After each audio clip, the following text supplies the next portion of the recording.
네, 반갑습니다. 반갑습니다. 네, 저희들이 지금 정전을 이렇게 계속 진행하고 이론쌍장을 상당 시간을 했어요. 그리고 지금 마무리하는 입장에서 월말통신 월보회복, 이게 소태산 대종사님 당대의 기록물이잖아요. 그래서 굉장히 중요한데, 어찌 보면 우리가, 저는 개인적으로 이 기록물, 그러니까 우리가 초기 간행물이라고 하는데, 초기 교단의 간행물이죠. 이 그것을 교고총관을 묶어놨기 때문에 이름이 교고총관이죠. 이게 원불교 교단의 옛 기록에 총괄되어 있는 기록이다. 그래서 교고총관이라 하는데, 여기에는 월말통신 월보회복뿐만 아니라 초기 교단의 교서의 기록물하고, 그 다음에 뭐 사업보고서라든지 기타 여러 가지 기록물들을 이렇게 묶어놓은 건데, 향후에는 교고총관학이라는 연구 성과가 있어야 된다고 봅니다.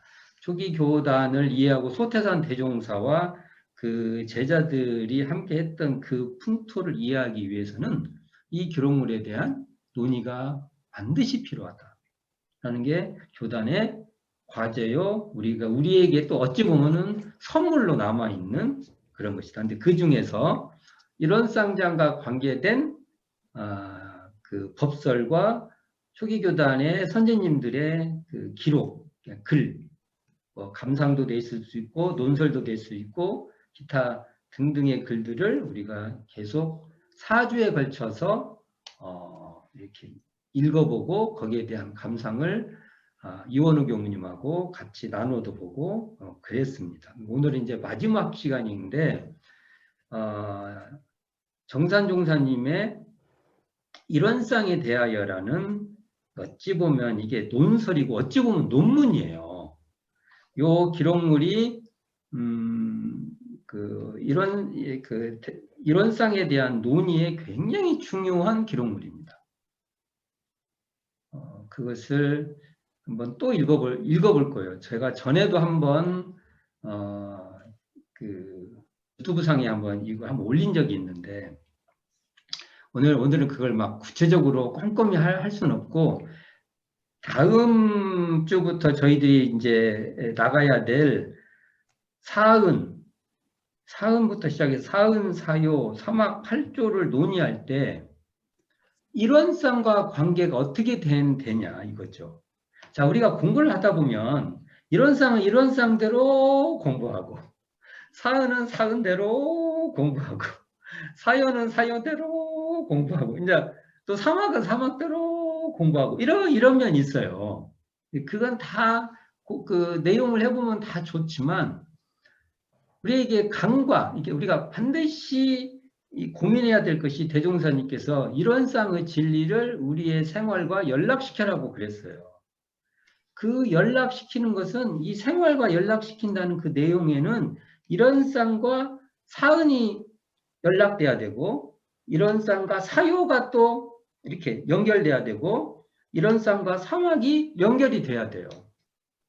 그런데 그러한 우리 교리가 일원상을 신앙의 대상과 수행의 표본으로 모시고, 또 모시고 그것을 모셔서 사은에 고운하고, 일원상의 진리를 또 수행의 표본으로 모셔서 사막 수행으로 나아가고 하는 그 논의가 바로 일원상에 대해 밝혀 있다는 겁니다.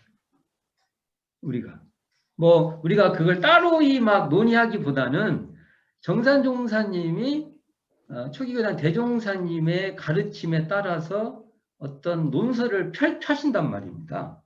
이걸 우리가 한번 그냥 고민할 것도 없고, 이걸 막 거창하게 이해할 것도 없다는 겁니다. 이걸 막 놓고 뭔가 논설이 뛰어나고 누군가 얘기하면 거창하게 들리고 더 멋있고, 그게 아니에요. 그냥 정산중사님의 말씀을 가지고 우리가 그냥 확인해 가면 그걸로 끝. 야, 우리가 가야 될 길이다. 그걸 다시 한번 소박하게 읽으면서는 우리가 그냥 확인해 보자는 것이죠. 그 길을 한번 이번 시간에 한번 쭉 밟아봤으면 좋겠습니다. 자, 화면 공유 해보도록 하겠습니다. 자.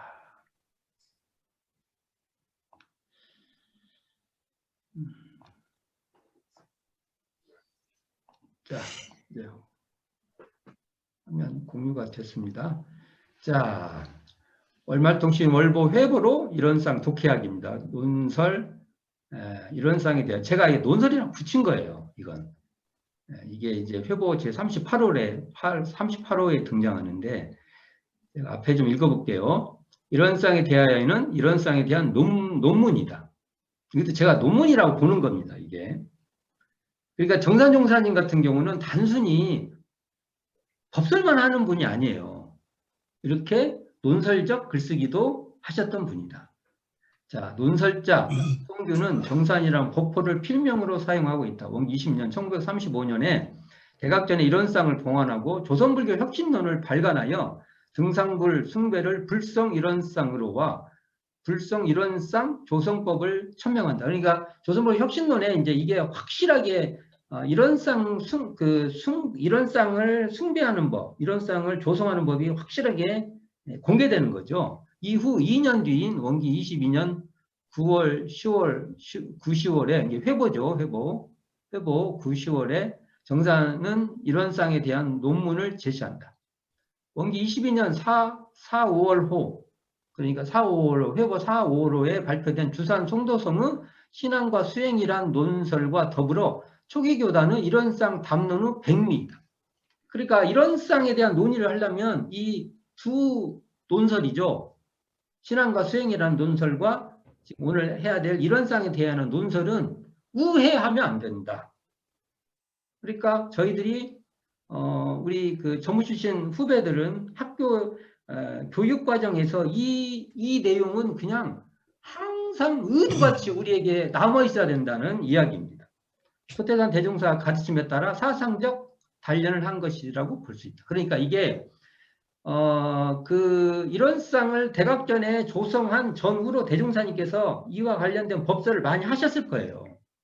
이것을 이 두 선진님들이 정산종사, 주산종사 두 어른들이 이것을 당신이 소화해서 뭔가 더 체계화되고 우리들에게 이해가 쉽도록 이렇게 펴고 이것을 대종사님은 제자들을 계속 특히 이 두 정산, 주산 두 제자들에게 계속 어떤 이 작업을 하도록 권장을 했을 것이다. 라고 볼 수 있습니다. 내용에 들어가 볼게요. 한번 읽어보겠습니다. 자, 서원. 이론상을 부처님으로 외시는 것은 이제 우리의 부처님은 이론상인 거죠. 여기에 뭐 다른 말이 안 나오잖아요. 이론상 이렇게 나오죠. 우리 교과서 중 조선불교 혁신론에 이미 설명한 바 있으니 여기 나오죠. 조선불교 혁신론에 이렇게 돼 있다. 이렇게 우리는 거기 어디예요? 거기가 제가 볼 때는 등상불 숭배를 불성 이론상으로라는 파트. 거기를 잘 연구하고 체험해야 할 것이다. 원래 글쓰기에서 거기 이렇게 하면 안 되죠. 우리가 알아봐야 됩니다. 거기 거시기하고 똑같아요. 전라도 말. 거시기 말해야 돼 우리가. 현금 오늘날 사회 인사 중 불교의 진리에 수양이 적은 분은 이 이론상을 볼 때 혹은 이상하게 생각하고 혹은 무의미하게 간과하며 우리 회원 중에도 이론상에 대하여 예배를 올리고 신고를 드리면서도 사실 그 원리를 알지 못한 분도 또한 없지 않을 것입니다. 사실 지금도 그렇죠. 이게 옛날 얘기가 아니에요. 지금도 똑같아요. 그러나 필자는 본의 초창기에 있어서 이 이론상의 진리가 아직 넓은 세상에 이해되지 못할 것을 유감으로 생각하는 동시에 비록 명석한 연구력은 없으나 겸사죠. 대략 혁신론의 의지를 부연하여 혁신론이 아까 이게 지금 등상불 숭배를 불성 이론상으로 또는 아까 말한 대로 이론상 불성 이론상 조성법 요 나오는 거 있죠. 요 의지를 부연하여 세로 쓰기로 하면은 좌는 어디 있어요? 앞이죠, 앞. 예. 아니, 세로 쓰기로 하면 우측이니까 좌는 좌측이죠. 어, 오른쪽, 왼쪽. 그러니까 앞으로, 이제 앞으로 몇 가지 말씀을 기술할 것이니 여러분도 또한 참고해 보신다면 혹 우리 수행상 일조, 하나의 도움이 될까 하는 바입니다. 이렇게 되죠. 옛날에는 이렇게 세로 쓰기를 하니까 우 하면은 앞이고요. 좌 하면은 다음이죠. 이렇게 이해하면 되십니다. 자, 그럼 이제 두 번째로 이론상의 진리가 나와요. 그러면 이 이론상의 진리는 지금 이거 나오면은 요게 현재 우리 정전의 이론상의 진리하고 요게 통용되겠다. 이렇게 이해하면 되고, 이해하면 되겠죠. 자, 대범, 이론상은 어떠한 진리를 가졌는가?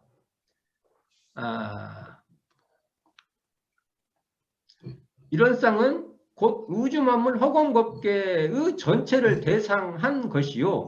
다시 그 내역을 말하자면 천지은 부모은 동포은 법률은을 포함한 것이며, 야, 이거 보면은 대종사님의 그 법설 내용하고 똑같잖아요. 그러니까 대종사님의 법설을 정리하신 거라고 볼 수 있습니다.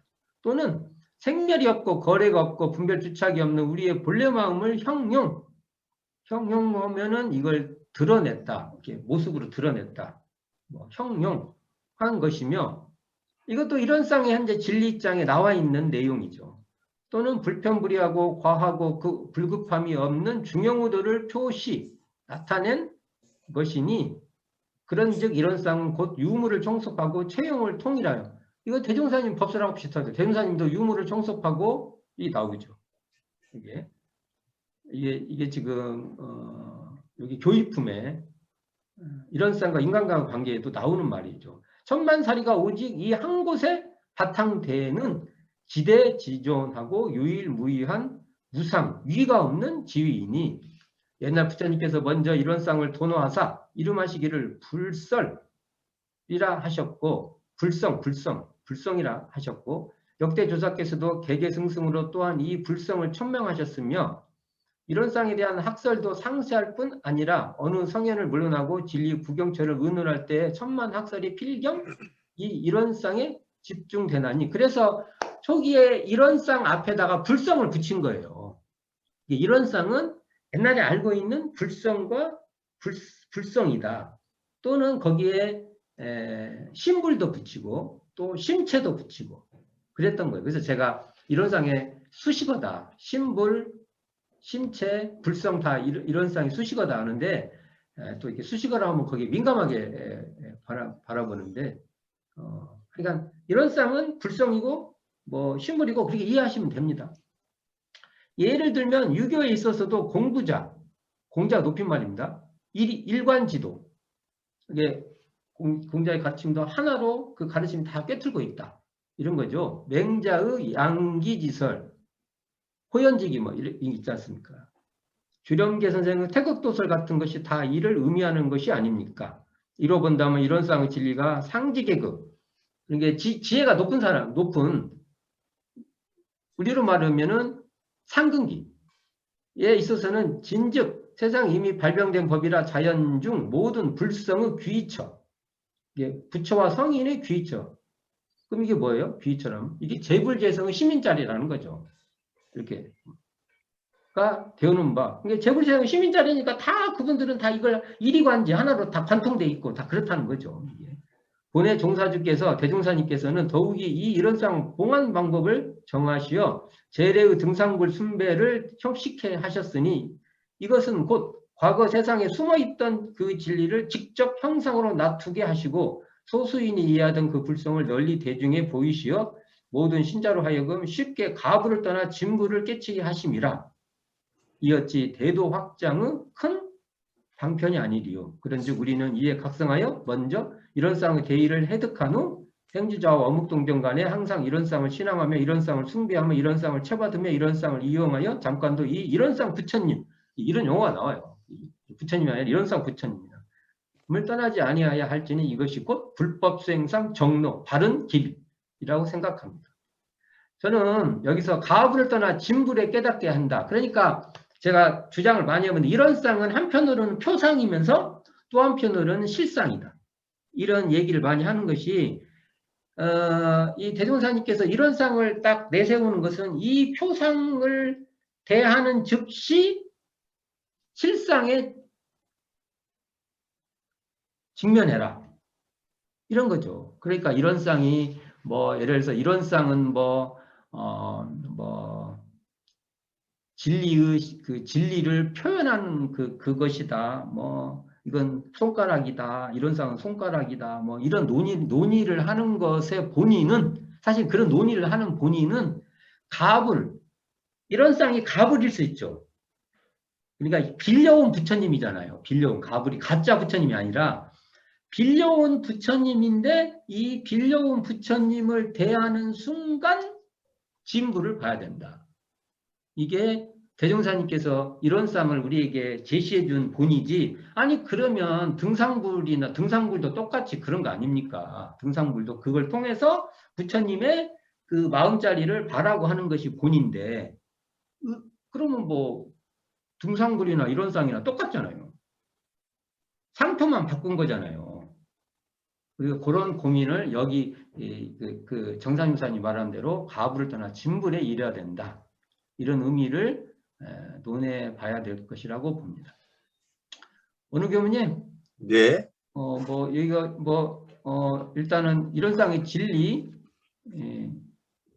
좀 봤는데 읽어보실 때 느낌 같은 거 없으세요? 그냥. 언제나 회부나 이 월부나 월반통시를 접할 때면 마치 뭐 판도라와 상자를 여는 것 같은 이제는 좀 설레기마저 합니다. 사실. 그러면서도 서원에 말씀하신 것처럼 우리 회원들 중에서 이런 상에 대해서 예배를 올리고 희부를 드리면서 그 원리를 알지 못하는 분도 없지 않아요. 이런 말씀은 사실 아까도 시작할 때 말씀하시지만 저희들도 마찬가지죠. 저희들도 정말로 이런 상을 대할 때 어떻게 받아들이는지에 대해서 법회 시간에도 묻고 또 물어봐도 역시 참 입이 무거워요. 입을 안 여세요. 얼른 입을 안고 그동안에 이제 교육을 통해서 이게 우리 마음 부처님이다. 진리를 표상한 것이다. 이렇게 말씀드려도 쉽게 적응되지 않는 것 같아요. 그리고 이제 보통은 이제 이런 상 저도 이제 이 글을 대할 때 이 진리 신앙 이런 거 대하면 어렵게 느껴지잖아요. 우리가 이런 쌍장에 이런 쌍 진리만 보더라도 와 이걸 한 번에 이게 딱 인식한다는 게 되게 어려운 부분이어서 저 역시도 이런 쌍에 대하여 글을 접하면서도 일단 이게 쉽게 안 읽어지더라고요. 읽어지질 않아요. 그래서 저기를 주저주저 하기도 하고 그랬는데 자세히 살펴보면 시작할 때 이게 이제 조선불교 혁신론 불상 숭배를 불성 이런상으로 하는 그 맥락에서 그걸 부연했다는 그 차원으로 설명을 들어가 보면 사실 이제 부연이라는 말이 좀 더 알기 쉽게 더 자세하게 설명한 것을 말하잖아요.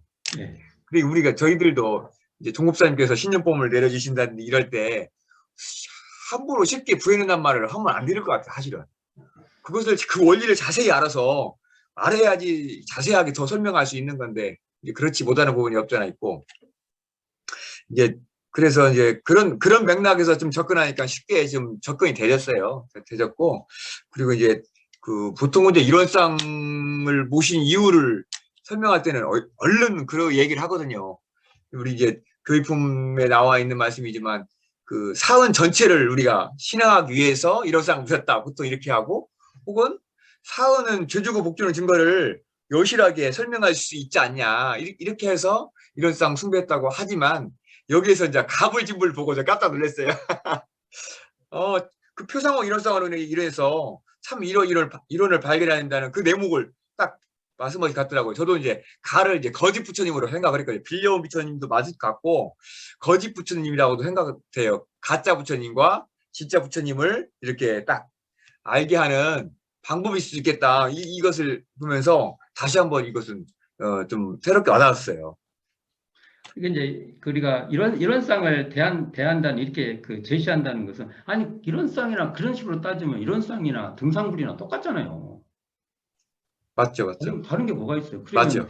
그럼 의미가 뭐가 있어요? 맞습니다. 이걸 이런 등상부를 이론상으로 바꾼 이유는, 그러니까 우리가 등상부를 하면 우리의 형상에 집착하잖아요. 부처님 막 어떻게 되고, 그러니까 부처님에 대한 설도 막 5만 가지 80종호 뭐 어쩌고 막 여러 가지로 해서 우리가 그쪽으로 가잖아요. 생각들이. 그게 아니라 이런 쌍이 바로 부처님의 마음자리를 일단 표상한 건데, 그걸 표상한데 그냥 그려놓은데 갇히는 게 아니라 그것을, 그래서 저는 가를 빌릴가로 봐요. 그 빌린 부처님을 통해서 빌련 즉시 참부처님, 그러니까 그 표상의 이론상을 통해서 참 이론상, 그 초기 그 기록은 전부 다 참 이론상이라고 나와요. 참 이론상을 보도록 해라. 그런 의미에서 저는 이것을 이해를 합니다. 이것도 이제 여러 가지 이해법이 있겠지만 저는 그렇게 주장을 해요. 그냥 안 그러면 이론상을 표상으로만 여긴다고 하면, 아니 등상부라고 무슨 차이가 있어요. 등상부를 모시고, 등상부를 더 인간들은 그 화려하고 뭐가 삐까번쩍하고 더 좋아하는데, 근데 대운사님은 방편을 쓸 때 그런 방편보다는 그 이론상의 모습이 바로 부처님의 마음을 표현한 거니까, 그것을 빌리는 즉시 우리는, 우리 마음은 뭐냐면 그 실상을 보려고 하는 우리의 준비가 돼 있는 거죠. 스탠바이, 딱 그냥 하자마자 땅 가는 거지, 그것이 표상이니 뭐니 그렇게 따지지 말고 그 이론상 부처님의 실상으로 가보자. 나는 그렇게 읽어보고 싶습니다. 그러니까 우리가 갈 길이 뭐니까 또 바로 다음으로 넘어가 보도록 하겠습니다. 자, 여기까지 이제 읽었고, 그 다음에 이제 나오는 것이 이론상 신앙하는 법, 그리고 이론상 숭배하는 법, 이렇게 나와요. 신앙하는 법과 숭배하는 법을 둘로 나눠가지고, 이게 조금 신앙을 어떻게 이해해야 되고 숭배를 어떻게 이해해야 되고 같은 거죠. 그러나 이걸 저는 뉘앙스 차이라고 봐요. 좀 더 신앙이 굳이 이걸 말한다면은 어떤 그 원리적 의미라고 하면, 숭배는 이것을 활용적 의미로 그냥 저는 이해를 일단 합니다. 그 정도로 이해를 해볼게요. 자, 이론상 신앙하는 법. 이론상 신앙은 어떻게 하는 것인가? 이에 대하여 몇 가지 조목으로서 신앙 방법을 해석할 수 있나니, 1. 첫째죠. 1. 하나는 재래의 개체 신앙을 전체 신앙으로, 또 하나는 미신 신앙을 사신 신앙으로, 또 하나는 형식 신앙을 진리 신앙으로 혁신한 것입니다. 이제 그 내용을 말하자면, 개체 신앙이라 하면 모든 사람들이 혹은 등상부를 신앙하고 혹은 하나님을 신앙하고 천신의 위력을 믿는 거, 하나님 신앙이, 혹은 어느 사람을 신앙하고 사람의 육신과 실력을 믿는 거, 관우 관우를 이렇게 세운다든지 장비를 막 한다, 이게 다 이렇게 소통하죠. 혹은 어느 물상을 신앙한다든지, 요즘 다 있잖아요. 산수, 목석 등 무령을 믿는 거, 혹은 어느 귀신을 신앙하여 성주, 조항이나 기타 천지간 각종 귀신, 영혼을 믿는 거. 되게 어디 가면 누구를 이렇게 모셨다, 이런 거 있잖아요. 그 귀신이. 각자의 신앙 표본을 따라 자기의 일생 화복이 오로지 그 한 곳에서만 지정되는 줄로 믿는 것임 봐요. 이렇게 되는 게 다 개체 신앙이랍니다. 이런 식으로 믿는다고 하면은 하나님 신앙도 개체 신앙이고, 부처님 믿는 것도 개체 신앙이고, 저희들도 이론상을 믿을 때 이런 식으로 믿으면 저희 이론상 신앙도 개체 신앙이에요. 넘 얘기만 할 게 아니에요, 이게. 사실 이런 얘기는 우리 얘기 해야죠, 우리 얘기. 근데 이제 전체 신앙이라는 거 뭐냐 나오죠. 전체 신앙은 먼저 세계 이론으로 통찰하여 우리의 죄복 인과가 오직 한 곳에서만 나오는 것이 아니라 천지만물 허공법계가 전체 한불성으로서 처처 물물이 모두 우리에게 은혜를 주시고 또는 죄벌을 주시는 근본을 잘 알아 항상 이 우주 대성으로서 마음의 귀처를 삼는 것이요. 이게 이 내용을 쭉 설명하면은 상의신앙이에요. 이게. 그러니까 천지만물 허공법계가 다 죄주고 복주는 권능이 있고, 이것을 범주적으로 나누면 천지, 부모, 동포, 법률로 나눌 수 있고, 그 자리가 우리에게 실제로 죄도 주고 복도 줄 수 있는 그런 사실처다. 이게 이제 이렇게 믿는 거, 이렇게 가면 전체신앙이라는 것이죠. 이게 우리가 이런 쌍을 신앙한다는 것도 그 내용은 이런 쌍의 그 안목으로서, 이런 쌍의 그 자리로서 보면은 모든 그 우주만물 허공법계가 다 죄주고 복주고 있는 권능이 있다는 그것이 환한 자리라는 것이죠. 자, 미신신앙이라 하면 모든 사람들이 각자의 죄복 인과가 경우를 따라 직접 실현되는 당처를 알지 못하고, 내용상은 아까 말한 거랑 비슷하죠, 이게. 그 사체, 이 죽은 사체가 아니라 그 일의 그 일의 전모에는, 저 사체에는 당하였던 안 당하였던지 백천만사를 한갓 자기의 신앙 표본에만 의지하여 공상적 발언을 하는 것이니, 예를 들면 사람에게 관계된 일을 저 감각 없는 무정지물에게 소원앙축한다든지, 또는 사례간에 직접 실행한 일을 저 무영한 귀신이나 또는 알 수 없는 운수에게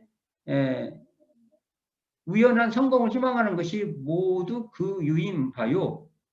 그러니까 직접 예를 들면 제가 이제 시험 공부를 시험을 많이 잘 맞춰야 되면 열심히 공부를 해야 되는데, 그냥 기도 드리면 잘 된다. 우리도 많이 하죠. 너무 얘기 아니에요. 근데 이제 사실신앙은 뭐냐? 모든 사물을 응접할 때 먼저 그 죄복의 직접 관계에 있는 당처를 발견하여, 천지에 당한 일이면 천지를 신앙하고, 부모에게 당한 일이면 부모를 신앙하고, 동포에게 당한 일이면 동포를 신앙하고, 법률에 당한 일이면 법률을 신앙하여 각각 그 소당처에 따라 실질적 원을 바라고 일을 진행하는 것이요. 이게 지금 현재 요 부분이 우리 정전에 불공하는 법이 있어요. 불공하는 법의 주석성. 그대로 이거 갖다가 이해하면 되는 것이죠. 근데 우리가 교당에서 미신신앙이에요? 사실신앙이에요? 아, 나 찔려. 이런 읽으면은 편치가 안 해요. 저도 교당에서 교화하면서는 미신신앙 많이 하죠, 제가. 미신신앙 교화. 사실신앙 교화는 가끔 해요. 대부분 미신신앙 교화를 하죠. 앞에도 마찬가지예요. 개체신앙 교화를 많이 하지 전체신앙 교화를 많이 하지 않아요, 제가. 저부터 이게 참 고민이에요. 교당에 와서 기도드리고 뭐 한다는 것은 대부분 사실신앙 교화보다는 미신신앙 교화를 우리도 많이 하고 있다. 자, 형식신앙이라 하면 빨리 읽어보겠습니다.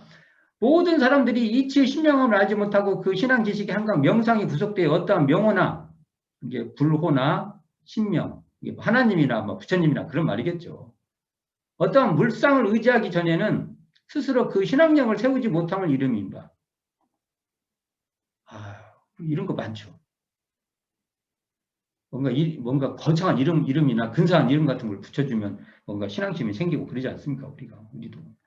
근데 진리신앙은 그 신앙 지식의 한가 명상에만 의지하지 아니하고, 오직 이런 가운데 갈마 있는 자인의 이치가 원래 지공지명하고 통달무해하여 세간 인과에 추월하도 가히 속이지 못할 것을 자신하는 것이니, 저희가 뭡니까? 이 형식신앙과 진리신앙이 어디에 나오냐면요. 우리가 법신불 사은이시여 하면은 그 진리를 우리가 이렇게 체득돼서 하는 게 아니라, 그 앞에 거룩하고 영명하고 막 모든 우주를 관장하시고 모든 뭐 인과를 주재하시고 막 해야 마음이 와요. 근데 사실은 여기는 우리가 진리신앙이란 그 진리를 믿는 거죠. 그래 우리도 지금 현재 교화를 할 때 형식신앙을 많이 하지 진리신앙을 많이 한다고 장담을 어떻게 합니까? 그러니까 이 여러 가지 말씀은 곧 이런 쌍의 진리를 분해적으로, 옛날 어른들은 그냥, 우리 어른들은 이 분해적으로 비판하여 굉장히 과학적 표현을 많이 하십니다. 이게 참 종교의 언어가 따로 있고, 뭡니까, 일반 세상의 언어가 따로 있고, 이것도 웃기는 거예요. 이게 이렇게 분해적으로 뭔가 하면은 이렇게 뭐 기계 같은 것도 분해해보고 다 그러지 않습니까? 우리도 그래야죠. 그러니까 언어를 우리 종교적 언어가 특별히 따로 있다고 하는 것도 우리가 우리의 분별이에요. 우리 어른들은 정상적인 분해적으로 이렇게 쓰죠. 분해적으로 비판하고 참되고 떳떳한 옳은 신앙을 세우게 한 것인가 이것을 깨친 자는 가히 정당한 신앙력을 얻었다 할 것이다. 정당한 신앙력이라고 말하고 있습니다.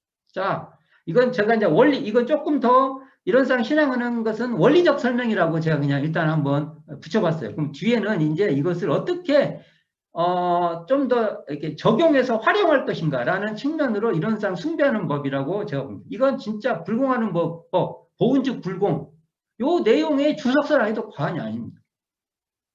그러니까 불공하는 법을 우리가 공부할 때는 이런상에 대하여 이런상 신앙하는 법, 이런상 숭배하는 법을 텍스트로 삼지 않으면 무엇을 텍스트로 삼겠다는 겁니까? 라고 묻고 싶어요. 자, 일단 한번 읽어볼게요.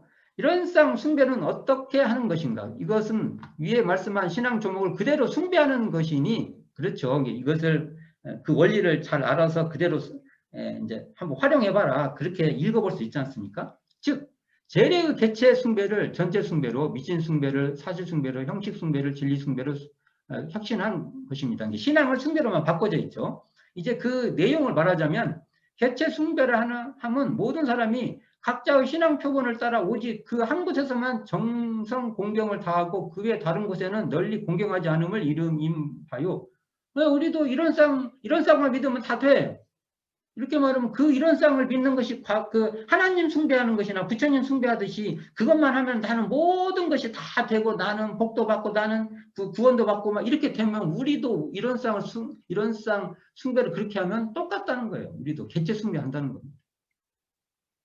전체 숭배라는 것은 뭐냐? 즉 천지만물 허공법계를 모두 부처님으로 믿는 동시에 어느 때 어느 곳을 물러나고 항상 숭배의 마음을 놓지 않는 것이다. 이렇게 해야 천지만물 허공법계를 모두 부처님으로 믿고 그렇게 숭배해야만 이게 전체 숭배다. 돈에 말한 바 무불경 즉 공경 하지 아니할 때가 없다는 것이 곧 이에 대한 표가 될 것이다. 자, 미신 숭배라는 함은 모든 사람들이 각자 죄복 나타나는 당처만 모르는 것이 아니라 또한 이치의 부당한 법으로서 숭배하는 것을 이름이니 예를 들어 저 무정증을에게 음식을 제공한다든지 귀신을 위하여 의복이나 또는 물품 등을 충물, 기도 제물이죠. 충물로 소화, 불사를 나는 것은 모두 그 유인받아. 그런 유형이라는 거죠. 그러니까 과거 이래로 인류 역사에 보면은 하늘에다가 그 모든 그 재물들을 놓고 불살라 갖고 쭉 올려요. 즉 우리가 소지하는 것도 다 그런 전통입니다. 그 왜 그런지 아세요? 그게 하늘까지 닿으라고. 연기만 다 닿을 수 있으니까 그걸 태우는 거예요. 왜 태운 게? 이제 그 왜 태울까? 하늘까지 그게 올라가라고. 그래서 재물을 이렇게 태우는 거예요. 자, 사실 숭배는 그 숭배 방식이 각각 사실에 부합된 도로서 하나니, 즉 말하자면 천지 숭배하는 법은 천지의 도를 채받아 천지 이치에 순응하는 것이요. 이게 사원신앙이잖아요, 이게.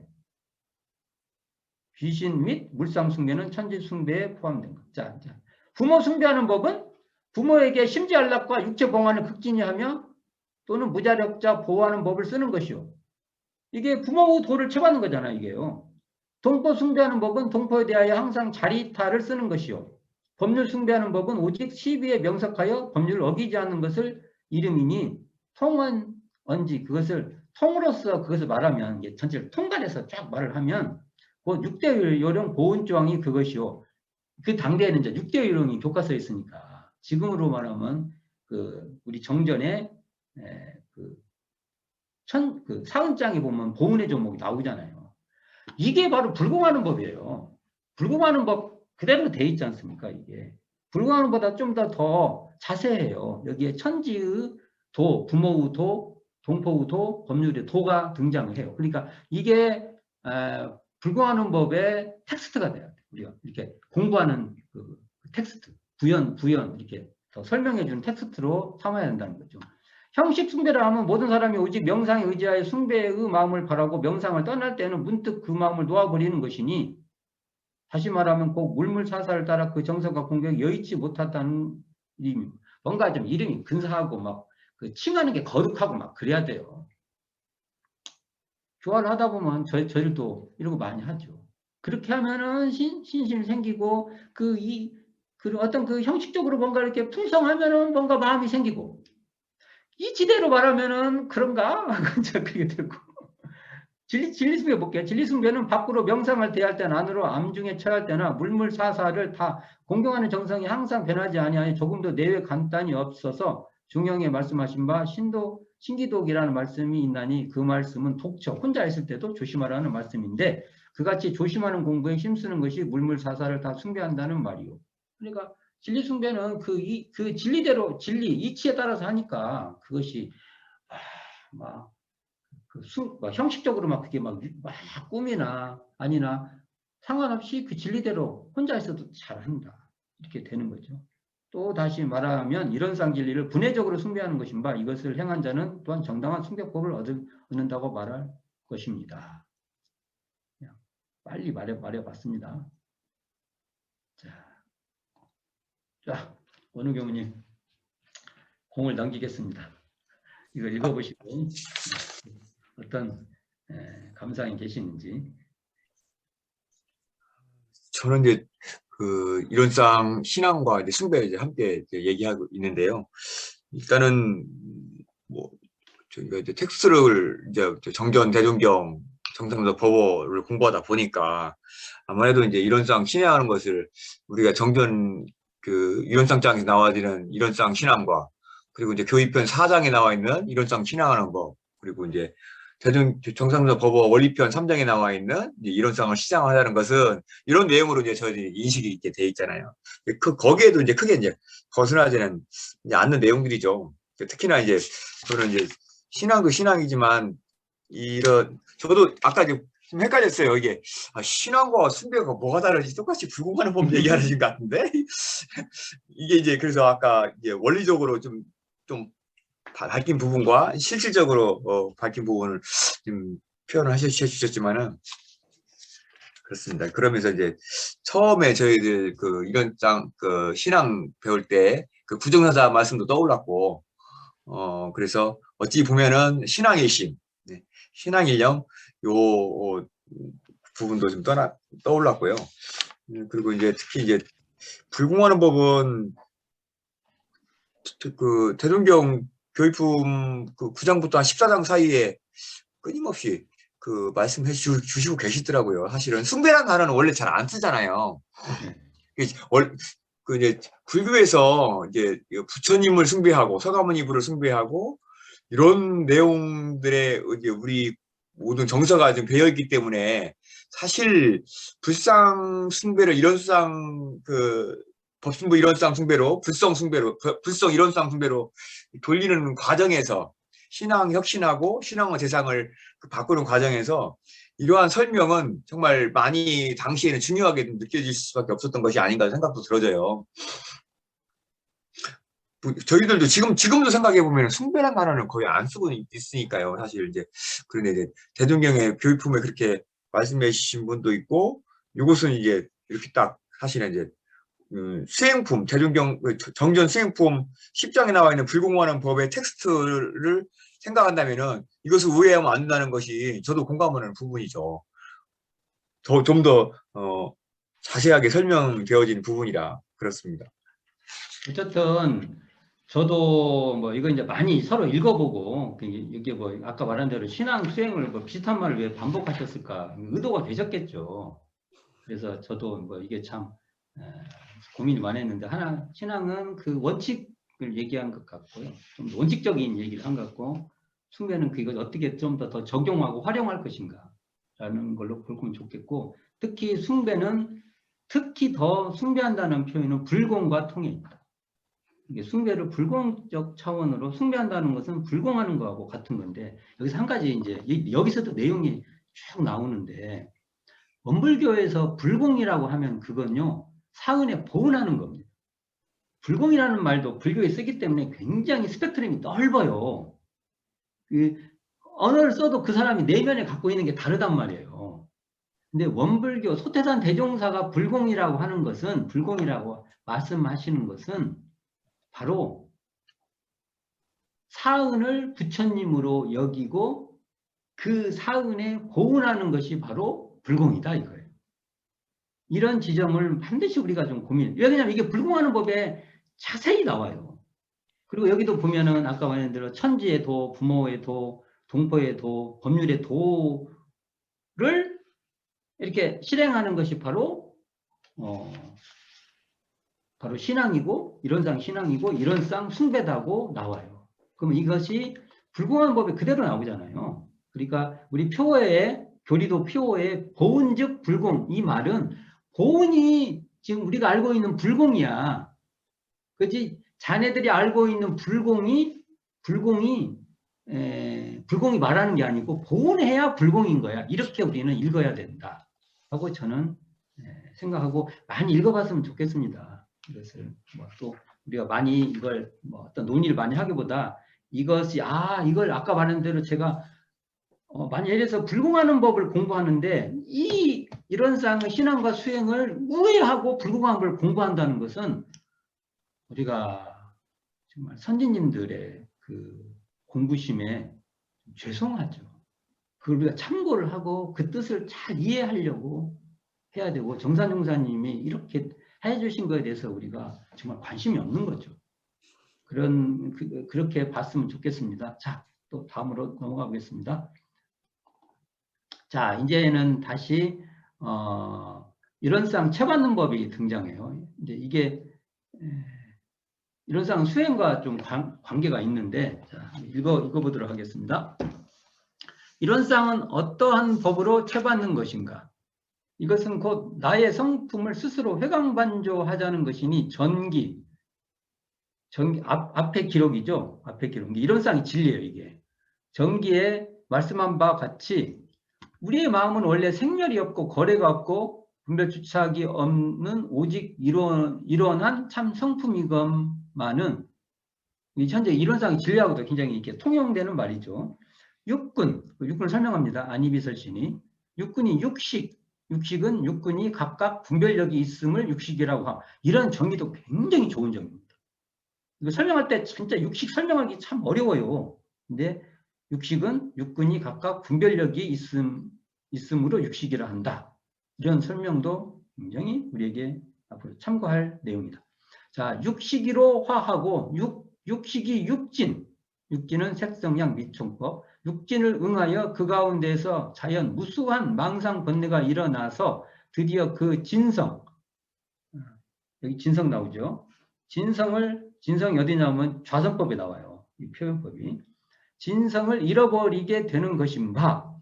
자, 공부인은 먼저 각자에게 그러한 성품이 근본적으로 풍부해 있음을 깨달아 가고, 깨닫고 깨달아서 각오하여 이것으로서 수양의 최상 표본을 삼고 항상 그 육군을 조복하여 망심을 제멸하여 다시 이론의 진경에 회복되기를 노력하는 것이니 하고 이게 쭉 설명이 되어 있어요. 이 내용이 이론상의 수행과 관계가 있죠.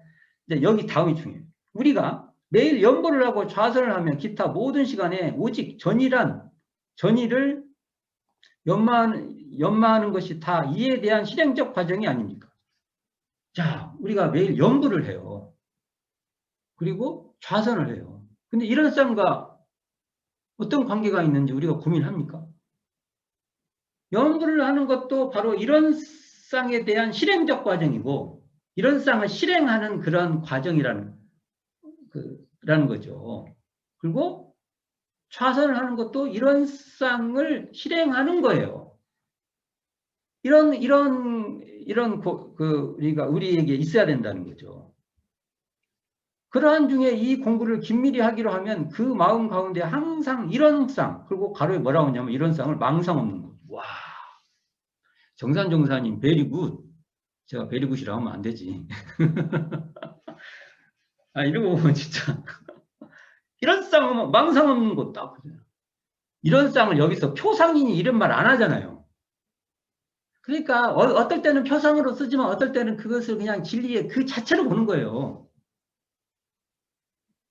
이런 쌍 망상 없는 거 이런 표현은 정말 와 너무 좋아요. 너무 좋아요. 이게 자기가 이런 쌍 이 자리가 망상 없는 곳이라는 것을 아까 여기 가고 깨닫고 깨달아야죠. 딱 그러니까 좌선을 딱 해도 그 자리가 좌선할 때 딱 체득되고 염불을 해도 염불로서 체득되고 이거지 않습니까? 그게 이런 실행적 과정이니까. 자 여기 뭐 앞에서 좀 읽어볼게요. 그러한 중에 이 공부를 긴밀히 하기로 하면 그 마음 가운데 항상 이런 쌍을 깊이 인상하여 잠깐도 잊어버리 아니하여 할지니 실경을 들어 말하자면 혹 어느 기회에 탐심이 동하거든 즉시 발견하여 내가 이런 쌍을 망각하였구나 하고 급히 그 마음을 돌리게 힘쓰며 또 어느 기회에 진심이 동하거나 치심이 동하거나 기타 무슨 망상이 동할 때에도 또한 그와 같이 힘써서 동정간에 오직 자주자주 생각하고 자주자주 대조하여 낮과 밤에 그 마음대중 해놓고 가로 보냐면 이런 쌍에 반조하는 대중 이렇게 나와요. 마음대중이라는 게 이런 쌍에 반조하는 거죠. 이걸 이런 일상수행요법으로 한 거면 심지는 원래 요란한 머릿속 그림이 없는 그 자리에 반조한다. 이렇게 되는 거죠. 놓지 아니하면 이것이 이른바 이런 쌍 채받는 법인. 이렇게 해야 이런 쌍을 채받는 것이라는 겁니다. 그러니까 계문에서 법마 상정급 정도 되면 여기 탐심을 내지 말며 진심을 내지 말며 치심을 내지 말며 정도 하려면 그 계문을 지키기 위해서는 법마 상정급 되는 이런 쌍을 채받는 수준이 돼야 되는 거예요. 이 말씀에 보면. 이 법이 오래 계속하면 필경, 낯이 없는 지경에 이르러서 진망, 참되고 거짓된 것이 다 참될 것도 없고 거짓될 것도 없고 다 그리고 무라 동일 자타의 구분이 없는 거지. 무라 동일하여 능히 생사를 초월하고 무의 설명해줘요. 무의는 한다는 상이 없는 것 이렇게 딱 설명해줘요. 한다. 그러니까 이렇게 했다고 해도 뭘 했다는 상이 없는 거죠. 안주할 것이니 이런 자는 곧 이런 쌍에 회복되어 열애의 법신을 여실히 획득하였다고 할 것입니다. 제가 왜 우리가 했냐면 우리의 수행법이 염불, 좌선 또 여기서 말한 대로 뭐 이렇게 그때그때 뭐 탐심을 제거하려고 하고 진심을 제거하려고 치심을 제거하려는 것이 다 이런 쌍과 떨어지면 안 된다는 얘기를 해요. 근데 그 이런 쌍은 뭐라면요? 망상 없는 것? 또 이걸 떨어지지 않게 하는 과정을 어떻게 했냐면 이런 쌍에 반조하는 대중공부예요. 이렇게 증명되잖아요. 이렇게.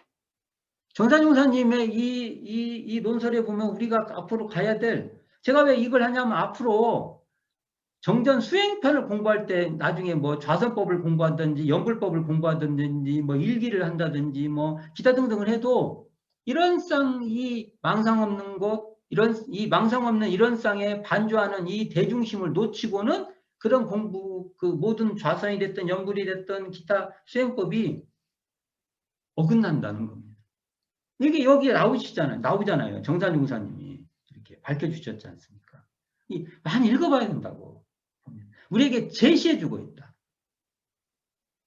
앞에 읽은 것이 사은과 관계되는 이런 쌍과 사은과 관계된 걸 제시해줬다면 앞으로 나올 것은 우리가 앞으로 나가야 될 사막수행과 각종 수행법에 대한 관계가 나와 있다.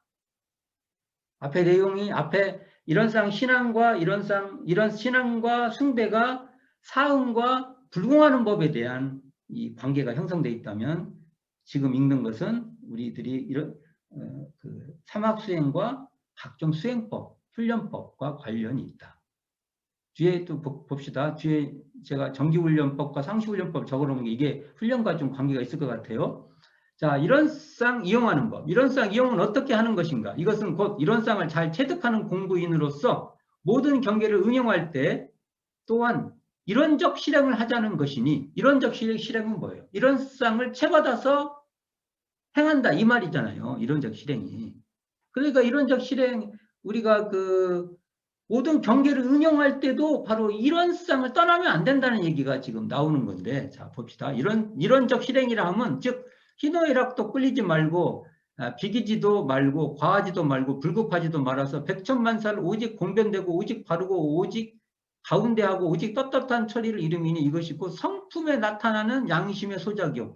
성품을 떠나지 않고 하는 그 양심이란 거예요. 우리가 양심껏 해야 한다는 말도 사실은 이런 성품에 바탕한 양심이어야 된다 라고 볼 수 있고, 진리에서 활용하는 정의의 행사다. 정의를 하지만 정의가 하니까 이 진리에 바탕된 활용이 돼야 된다. 이렇게 말할 수 있죠. 등이 수신제가하고 치국평천하는 대도 정체가 되나니 공부인이 만약 이것을 이용하기로 하면 일체 시중, 일체 때에 항상 성성불매하여 천만 경계를 응용할 때 오직 자주 정신하에 무르 취사를 하여 할지니, 그냥 넘어갑시다. 우리가, 자, 여기 중요해요. 우리가 매일 일기를 하고 유무념을 대조하는 것이 다 이에 대한 실행 과정이 되는 바. 자, 우리가 일기를 하고 유무념을 대조한다는 것도 바로 이 일원상에 대한 실행 과정을 하기 위해서 한다는 거예요. 일원상을 수행하기 위해서 일원상을 이용하고 일원상을 채받고 하기 위해서 한다는 거죠. 그 예를 이제 제시해요. 그 일부 실경을 들어 말하자면, 응용하기 전에 응용 후 형세를 보아서 미리 연마하는 것은 이 대도, 이런 대도예요. 아까 일원상을 실행하는 대도예요. 어긋나지 않기를 연마하는 것이요. 이게 어디 나와요, 이게? 상시응용주의사항에 지금 나오는 거잖아요.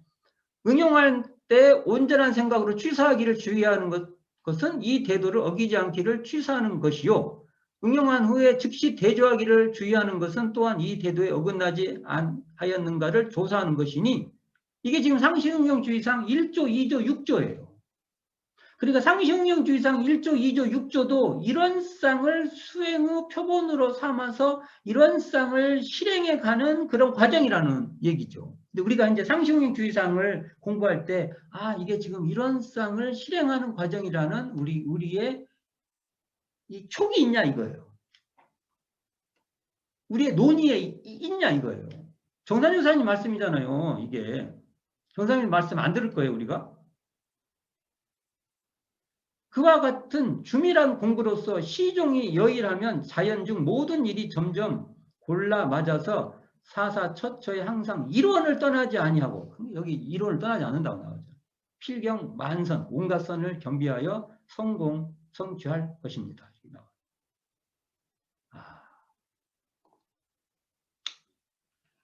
정말 제가 이게 참 많이 읽었는데도 읽을 때마다 제가 가슴에 뭔가 이게 가슴이 뛰는 맛이 있어요. 원호 교수님 뭐 읽어보신 느낌 좀 말씀해 주세요. 네. 일단 그 일원상 수행에 대해 일원상 채받는 법에 대해서 읽을 때마다 일원상 서원문에서 보면 우리 어리석은 중생은 이 법신부 일원을 채받아서 하고 이제 뒤에 이제 사막 공부의 내용을 밝혀주고 계시는데, 이제 채받는 부분하고 수행하고 이게 다른가? 다른 걸로 생각되는데 사실은 내용상 보면 채받는 것이 결국 일원상 수행이더라고요. 내용상으로 보면요. 그리고 이제 보통 이제 저희들도 공부하는 과정에서 지금도 그렇지만 너 아무개야 너 공부길 잡았어?라고 쉽게 묻잖아요. 그래서 공부길이 뭐라고 물어보는 대목에서 꼭 그 나중에 결론 되어지는 대목 중에 하나가 바로 이 대중심을 가진 사람이냐 안 가진 사람이냐, 요것이 척도라고 하는 얘기를 많이 들었어요. 근데 여기에도 그 대중심이라는 것이 결국은 일원상에 대한 대중, 그것이 일원상을 반도하는 대중이 딱 명시가 된 것을 보면은 놀랍죠. 얼마만큼 일원상을 중요하게 생각했는지 알 수가 있고요. 또한 이제 보면은 이제 이 일원상을 이용하는 법에서도 보면은 사실 저 이제 얘기를 하다 보면 많은 교모님들이 이게 뭘 해야 된다, 뭐 저번에도 이렇게 진급하는 거 보면 진급하려면 뭐 해야 된다 이러한 어떤 처세에 관련된 성공하려면 어떻게 해야 된다, 우리가 행복하려면 어떻게 해야 된다라고 하는 얘기를 주로 설교를 많이 들으니까, 그래서 몸불교를 교무님한테 뭐냐면 몸불교 교무님 교당에 가면 좋은 말씀 듣는다라는 정도로밖에 이해를 못한다는 거예요, 일반인들도. 그래서 보면은 정말 일원상 수행이 되려면은 이 일원상을 빼고 얘기하면은 모든 법문들이 다 서세로 갈 수밖에 없다. 심지어는 상시운영주의상 일 당하기 준비하고 일 당해서 온전하게 시사하고 일 당한 뒤에 제도하라는 법문조차도 서세로밖에 갈 수 없다. 그런데 거기에서 뭐냐면 무엇을 준비하고 무엇을 실행하고 무엇을 제조하냐 보면 이런 쌍을 역시 공부를 하게 되면은 이건 이제 좀 달라진다라는 생각이 들어졌어요. 맞아요. 저도 이게 지금 여기 이게 깜짝 놀랄 일은 이게 지금 불과 대각전에 이론상을 봉안하시고 지금 정산중사님, 주산중사님 이 두 분이 대종사님 진짜 저찌 보면 애제자들 아닙니까? 이 두 분들이 2년 안에 이런 굉장히 뭐라고 할까? 이건 정말 논문이에요, 논문. 근데 여기 보면 우리 교법이 이런 쌍과 다 연결되게끔 이게 여기에 지금 전개되어 있어요. 주산종사님의 신앙과 수양에서도 잘 돼 있어요, 이게. 심지어 신고와 기도를 신고와 기도의 원리도 거기에 밝혀 있어요. 왜 이런 쌍전에 신고를 올리면, 우리가 신고 올릴 때 이런 쌍전에 올리잖아요. 올린 것이 어떻게 천지만물, 혹은 허전만물 전체에 올리게 되는 거라는 원리도 설명돼 있잖아요. 지난 시간에 봤지 않습니까? 여기도 보면은 상시응용 주의사항도 이런 쌍과 어떻게 관계되고, 일기를 쓰는 것도 왜 이런 쌍과 어떻게 관계되고, 연불좌선도 어떻게 관계되고, 심지어 우리가 탐심이 나는 탐심, 진심, 치심을 제거하는 것도 이런 쌍으로 해야만 되는 원리들이 쭉 밝혀져 있어요. 그런데 우리는 현재 왜 이때 불과 대종사님과 대종사님 법문으로 얼마나 많은 법문을 아마 하셨을 거예요. 우리가 기록된 것만 우리가 보는 거니까. 그런 걸 통해서 뭔가를 우리가 전해주려고 했는데 우리는 이걸 다 단절시켜 버렸지 않습니까? 상시응용 주의사항 공부하는데 이런 쌍이 어디 있어요? 연불 좌선하는데 이런 쌍이 어디 있어요? 일기를 쓰는데 우리는 이런 쌍이 촉각이 있냐 이거예요. 이런 쌍을 실행하려고 하는 우리 살려야 됩니다.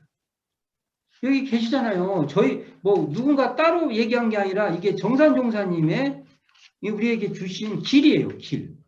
이걸 우회할 수 없잖아요. 우회해요? 우리가 정전 수행법을 공부하는데 이런 쌍을 채받고 이런 쌍을 이용하는 법을 우회해요? 채받는 게 훨씬 아까도 말했지만 채받는다는 말이 훨씬 좀 원리적 설명이 좀 가깝고 이용한다는 법은 훨씬 적용과 응용의 측면이 더 가까운 설명으로 보는데 이걸 우리는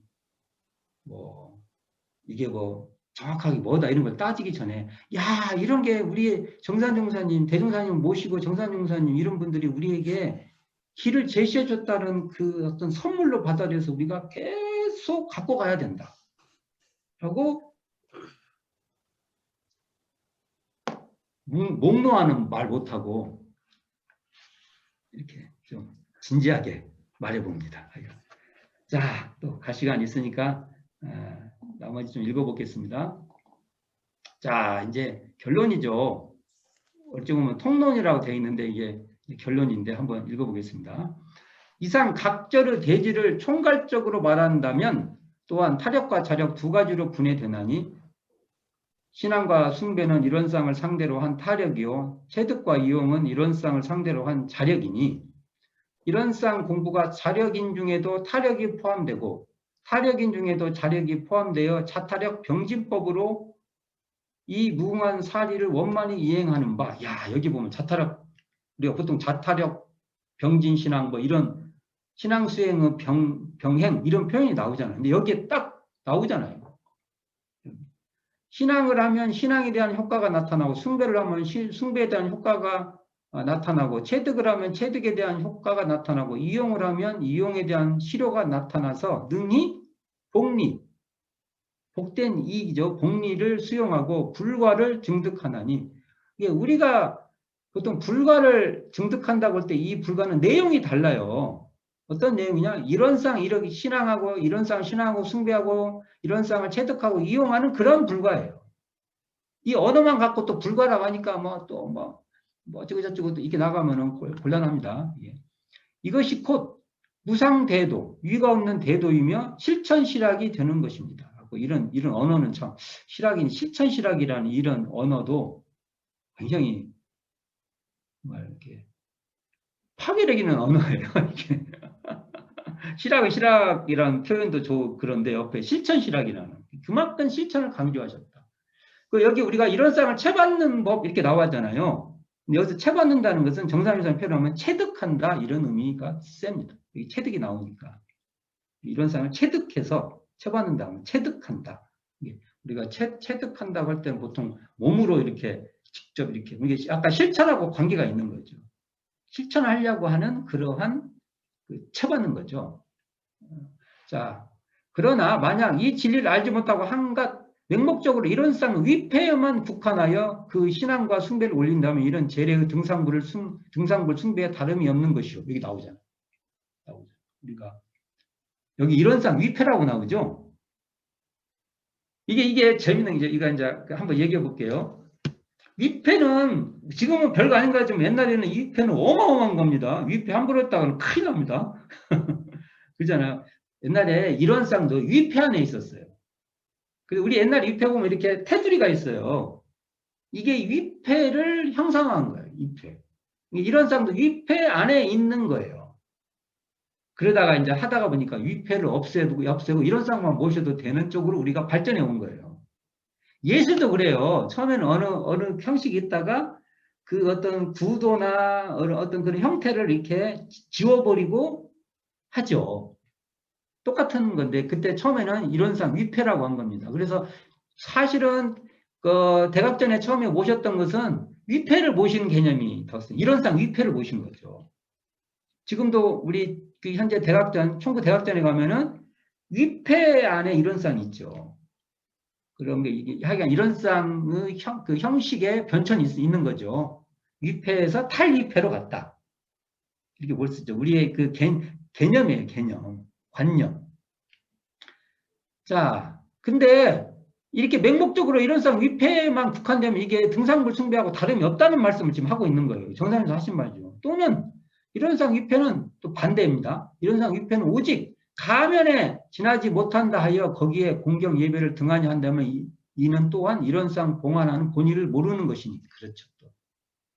이론상 위패만 또 하면 안 되고 이걸 또 에이 그거 필요 없어 뭐라고 그래 그냥 천지만물 호공법계가 다 부처님이니까 뭐 그런 걸 모셔 이렇게 하는 것도 중도에 안 맞다는 것이죠. 우리는 이 양방 저는 이것을 표상과 실상이라고 봅니다. 이 양방을 잘 이해하여 이론상 여기서 표상 이론상을 봉안하는 중에도 항상 이 진리의 본면 실상 이론상을 생각하고 그러니까 표상에서 실상으로 딱 가고 이론상에 예배할 때에도 항상 이 우주 전체를 상상하며 이론상을 예배한다는 것은 이론상이 바로 천지만물 허공법계라는 것이죠.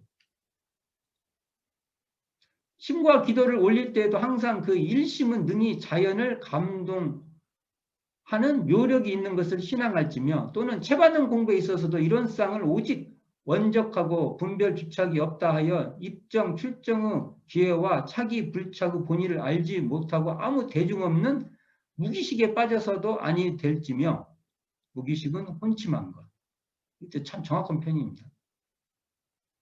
또는 이용하는 공부에 있어서도 이론적 처리는 오직 희노애락과 원근처세에 끌리지 아니한다 하여 그 취사 중절, 취하고 버리는 것이 절도에 맞는 그 취사 충절의 응용 공부를 알지 못하고 한갓 왕고자수, 융통성 없이 고집이 센 거죠. 로서 중정을 삼아서는 아니 될지니 그러므로 이런 쌍을 관찰할 때 항상 평등차별과 유형, 무형과 대소, 채용을 일관적으로 이용하여야 등이 이루는 전모를 평간하여 대도의 본말을 다 징득하다 할 것이다. 이게 이런 쌍을 좀 안다고 하면 이게 분별 없는 자리만 알아가지고 뭘 그렇게 뭐 이렇게 뭐냐면 세세한 그 있잖아요. 이런 게 관심이 없어요. 좀 뭐 희노애락 원고치서에 끌릴 것이 없다고 해가지고 정확하게 그것을 이렇게 취사하는 그런 것에 또 무관심해질 수 있다니까. 이 분별 없는 면과 분별 있는 면. 또 희노애락에 끌리지 않으면서도 희노애락을 잘 이렇게 활용하는 면, 두 면을 다 하는 것이 이론상의 본이다. 이론상을 이렇게 이론상을 채반 이론상 전모다. 이런 마무리가 있습니다. 자, 그러니까 자, 원우 교무님, 네. 결론인데 느낌 되시면 말씀해 주시기 바랍니다. 저는 이제 그 통론 부분에서 이제 첫 번째 딱 느끼는 인상은 이제 우리 인생의도와 공부의도 관계를 그 환자를 치료하는 의술과 약재 비유를 하셨는데, 이번에 이론상을 대상으로 한 타력과 이론상을 대상으로 한 자력으로 이렇게 표현을 해주신 부분으로 받아들이게 됐고요. 이게 그 법신부 이론상을 봉안하는 의미, 이제 그런 내용들을 보니까 이제 원리편 1장에 정산부장님께서 그 아주 구체적으로 말씀하신 내용으로도 제 이해를 하면서, 이제 보통 이제 요 부분에 있어서 저희도 이제 이론상을 모신 그 이론상 법신부 이론상을 활용하는 법으로 해서 개중경 교육품 8장에 이제 견선성불의 화도요, 그래서 사실적 원만한 수행의 표본이요, 진리적으로 믿어가는 진리신앙의 대상으로 삼으라고 하신 내용인데, 아마 이 교육품 8장에 맞으면 부연도 이 본문이 아닌가 할 정도로 구체적으로 이론상을 대할 때 채받는 그 방법, 이용하는 법, 이렇게 예비하는 법, 이런 구체적으로 나오는 것이 보고 깜짝 놀랐어요. 그러니까 저도 이제 이게 저희들이 생각보다 굉장히 논법이 치밀해요. 그러니까 저희 초기교단의 선진님들이, 초기교단 선진이라면 또 오해가 선 적이 있으니까, 그 당대 정산종사님, 주산종사님, 그 어른들의 그 논설은요, 지금 저희들이 미치지 못합니다. 그러니까 우리가 오해하고 있는데, 공부가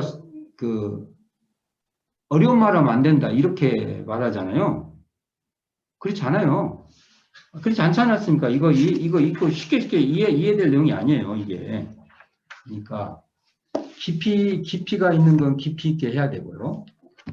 또 우리가 삶에서 적용을 또 적합하게 해서 모든 사람이 통용될 수 있는 건 통용된 대로 해야 되고 한 것이지, 마치 공부는 어려운 말 하면 안 되고 그런 식으로 하면은 우리 스스로를 옥죄는 겁니다.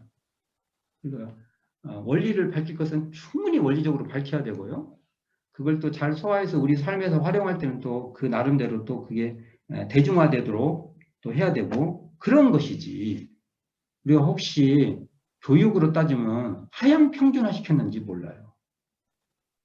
그러면도 이런 글들을 지금 제가 쭉 읽어봤다 5회에 걸쳐서 대종사님 법설도 정말 어려운 건 정말 뭔가 이렇게 연마가 안 되면 따라가지 못할 본문들이 많아요. 그냥 듣는다고 들어지지가 않아요. 그러니까 저희들이 이렇게 뭔가 깊이를 가지고 연마해서 이해될 거하고, 우리에게 보편적으로 이렇게 통용돼서 해야 될 대중적인 그 이해를 그때그때 상황에 따라서 두 측면을 다 발전시켜야지. 우리는 교리에 다 밝혀 있으니까 시키는 대로 하면 돼. 이것도 말이 안 돼요. 그러면 이 어른들이 대종사님 말씀한 대로 하면 됐지, 뭐라고 이렇게 논의합니까?